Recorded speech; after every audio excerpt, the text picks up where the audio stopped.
हरे कृष्ण। तीसरा स्कंद 29वां अध्याय भगवान कपिल द्वारा भक्ति की व्याख्या। श्लोक नंबर 39 से हम कंटिन्यू करेंगे। भगवान का ना तो कोई प्रिय है, ना ही कोई उनका शत्रु या मित्र है, किंतु जो उन्हें भूले नहीं हैं उन्हें वे प्रेरणा प्रदान करते हैं, और जो उन्हें भूल चुके हैं उन्हें क्षय करते हैं। तात्पर्य: भगवान विष्णु के साथ अपने उस संबंध को भूलना ही मनुष्य की जन्म मृत्यु के चक्र का कारण है। जीव उतना ही सनातन है जितना कि परमेश्वर है, किंतु जीव अपनी विस्मृति के कारण इस प्रकृति में आया है और एक शरीर से दूसरे शरीर में देहांतर करता है। जब शरीर नष्ट हो जाता है तो सोचता है कि उसका भी नाश हो गया।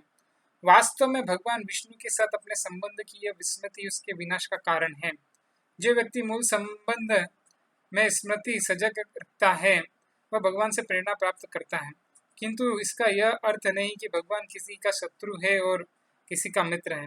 वह सबों की सहायता करता है, और जो भौतिक शरीर शक्ति के प्रभाव से मोहित नहीं होता वह बच जाता है, और जो मोहग्रस्त हो जाता है वह नष्ट हो जाता है।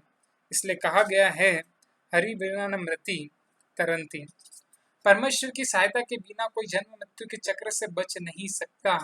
इसलिए सभी जीवों का धर्म है कि विष्णु के चरण कमलों की शरण ग्रहण करें और अपने को जन्म मरण के चक्र से बचा लें। श्लोक नंबर 40। भगवान के ही भय से वायु बहती है, उन्हीं के भय से सूर्य चमकता है, वर्षा का देवता पानी बरसाता है, और उन्हीं के भय से नक्षत्रों का समूह चमकता है। तात्पर्य: भगवद गीता में भगवान का वचन है, मया अध्यक्षेण प्रकृति सूयते। प्रकृति मेरे निर्देशन में कार्य करती है। मूर्ख व्यक्ति सोचता है कि प्रकृति स्वतः कार्यशील है, किंतु वैदिक साहित्य द्वारा ऐसे अनिश्वरवादी सिद्धांत की पुष्टि नहीं होती। प्रकृति परमेश्वर की अध्यक्षता में कार्य कर रही है, इसकी पुष्टि भगवद गीता में हुई है। और यहाँ पर भी हम देखते हैं कि भगवान के ही निर्देशन में सूर्य चमकता है और बादल पानी बरसाता है। सारी प्राकृतिक घटनाएं भगवान विष्णु की अध्यक्षता में घटित होती हैं। श्लोक नंबर 41। भगवान के भय से वृक्ष, लताएं, जड़ी बूटियां तथा मौसमी पौधे तथा फूल अपनी अपनी रीतियों में फूलते और फलते हैं। तात्पर्य: जिस प्रकार भगवान की अध्यक्षता में सूर्य का उदय अस्त होता है और निर्धारित समय में ऋतु परिवर्तित होता है, उसी तरह सामयिक पौधे, फूल, औषधियां तथा वृक्ष भी भगवान के आदेश से बढ़ते हैं। ऐसा नहीं है कि पौधे अकारण ही स्वतः बढ़ते हो, जैसा कि नास्तिक कहते हैं, अपितु वे भगवान के परम आदेशानुसार बढ़ते हैं। वैदिक साहित्य में पुष्टि होती है कि भगवान की शक्तियां इतनी सुचारू रूप से काम करती है कि ऐसा लगता है जैसे सब कुछ स्वतः हो रहा हो। श्लोक नंबर 42। भगवान के भय से नदियां बहती हैं तथा सागर कभी भरकर बाहर नहीं बहते हैं। उनके ही भय से अग्नि जलती है और पृथ्वी अपने पर्वतों सहित ब्रह्मांडों के जल में डूबती नहीं। तात्पर्य: वैदिक साहित्य से हम जान सकते हैं कि इस ब्रह्मांड का आधा भाग जल में भरा हुआ है, जिसमें गर्भोदक्ष विष्णु शयन करते हैं। उनके उधर से एक कमल का फूल निकलता है और इस फूल के डंठल पर सारे लोग स्थित हैं। भौतिकवादी विज्ञानी कहते हैं कि ये सारे लोग गुरुत्वाकर्षण के नियम या अन्य नियम के कारण तैर रहे हैं, किंतु वास्तविक विधायक श्री भगवान है। जब हम नियम की बात करते हैं तो हमें यह समझना चाहिए कि नियम बनाने वाला भी कोई ना कोई होगा। भौतिक विज्ञानी प्रकृति के नियम को खोज तो सकते हैं, किंतु वे नियामक को पहचान नहीं पाते। श्रीमद् भागवत तथा भगवद गीता से हम जान सकते हैं कि नियम बनाने वाला कौन है। नियम बनाने वाला पुरुषोत्तम भगवान है। यह कहा गया है कि सारे लोग कभी डूबते नहीं, क्योंकि वे भगवान के आदेश से या उनकी शक्ति से तैर रहे हैं। अतः वे ब्रह्मांड पर आधा भाग घेरने वाले जल में डूबते नहीं। सारे लोग अपने अपने पर्वतों, समुद्र, महासागर, नगरों, महलों आदि के कारण भारी हैं, फिर भी तैरते रहते हैं। इस श्लोक में यह समझ आता है कि वायु में तैरने वाले अन्य समस्त लोकों में इसी लोक की भांति सागर तथा पर्वत है। श्लोक नंबर 43। भगवान के ही नियंत्रण में अंतरिक्ष में आकाश सारे लोकों को स्थान देता है, जिनमें असंख्य जीव रहते हैं। उन्हीं के नियंत्रण में सकल विराट शरीर अपने सातों कोशों सहित विस्तार करता है। तात्पर्य श्रील प्रभुपाद जी के द्वारा। इस श्लोक से पता चलता है कि बाह्य अंतरिक्ष में सारे लोग तैर रहे हैं और उन सबों में जीव हैं। श्वस्तम का अर्थ है जो श्वास लेते हैं, अर्थात जीवित प्राणी।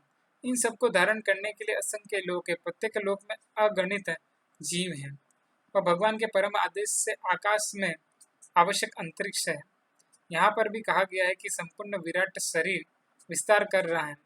यह 7 कोषों से आवृत है और जिस तरह इस ब्रह्मांड में 5 तत्व है, उसी तरह विराट काय के बाहर से आच्छादित करने वाले कोषों के सारे तत्व पाए जाते हैं। ब्रह्मांड का पहला स्तर पृथ्वी है, जो ब्रह्मांड के भीतरी अवकाश से 10 गुना अधिक है। दूसरा स्थल जल का है, जो पृथ्वी के स्तर से 10 गुना अधिक है। तीसरा स्तर अग्नि का है, जो जल के कोष से 10 गुना है। इस तरह प्रत्येक स्तर अपने पूर्ववर्ती स्तर से 10 गुना बड़ा है। श्लोक नंबर 44। भगवान के भय से ही प्रकृति के गुणों के अधिष्ठाता देवता सृष्टि पालन संहार का कार्य करते हैं। इस भौतिक जगत की प्रत्येक निर्जीव तथा सजीव वस्तु उन्हीं के अधीन है। तात्पर्य, प्रकृति के तीनों गुण सतो रजत तमो गुण 3 देवों के अधीन है। यह है ब्रह्मा, विष्णु तथा शिव। भगवान विष्णु सतो गुण का, ब्रह्मा रजोगुण का तथा शिव जी तमोगुण का भार संभालते हैं। इसी प्रकार से अनेक देवता हैं जिनके अधीन वायु विभाग, जल विभाग, बादल विभाग है। जिस प्रकार किसी सरकार में तमाम विभाग होते हैं, उसी तरह संसार में भगवान के राज्य में अनेक विभाग हैं और ये सारे विभाग भगवान के भयवश ठीक से चलते हैं। निस्संदेह देवता ही नहीं ब्रह्मांडों के भीतर समस्त जड़ तथा जंगम पदार्थ का नियंत्रण करते हैं, किंतु इन सबके ऊपर एक परम नियामक भगवान है। अतः ब्रह्म संहिता में कहा गया है कि ईश्वर परम कृष्ण। निस्संदेह इस ब्रह्मांड में विभागीय प्रबंध के अनेक नियंता हैं, किंतु परम नियंता तो कृष्ण ही है।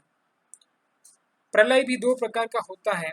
एक प्रलय तो वह है जब ब्रह्मा रात्रि में सो जाता है और दूसरा वह जब ब्रह्मा का विनाश हो जाता है।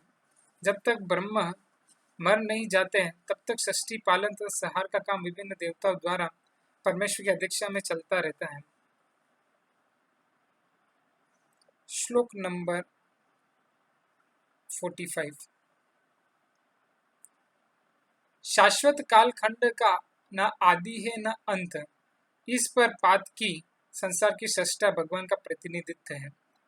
वह दृश्य जगत का अंतर कर देता है, एक तो मार कर दूसरे को जन्म देता है और इनका सृजन कार्य करता है। इसी तरह मनुष्य के स्वामी यम को भी नष्ट करके ब्रह्मांड का विलय कर देता है। तात्पर्य श्री प्रभुपाद जी के द्वारा भगवान के प्रतिनिधि स्वरूप काल के प्रभाव से ही पिता पुत्र को जन्म देता है और पिता क्रूर मृत्यु के प्रभाव से मर जाता है, किंतु काल के प्रभाव से क्रूर मृत्यु का स्वामी भी मारा जाता है। दूसरे शब्दों में इस संसार में सारे देवता हमारी ही तरह नाशवान है। हमारा जीवन अधिक से अधिक 100 वर्ष चलता है। इसी तरह यद्यपि देवता का जीवन लाखों वर्ष चलता है, किंतु वे भी शाश्वत नहीं है। इस संसार में कोई भी अनंत काल तक जीवित नहीं रह सकता। यह दृश्य जगत भगवान के इशारों से उत्पन्न होता है, फलता है और विनष्ट होता है। अतः भक्त इस संसार में कुछ भी नहीं करता, वह भगवान की केवल सेवा करना चाहता है। यही दास्य भाव शाश्वत है और सेवा भी शाश्वत बनी रहती है। इस प्रकार श्रीमद् भागवतम के 33 स्कंद के अंतर्गत भगवान कपिल द्वारा भक्ति की व्याख्या नामक 29वें अध्याय का भक्ति वेदांत तात्पर्य पूर्ण हुआ। हरे कृष्ण।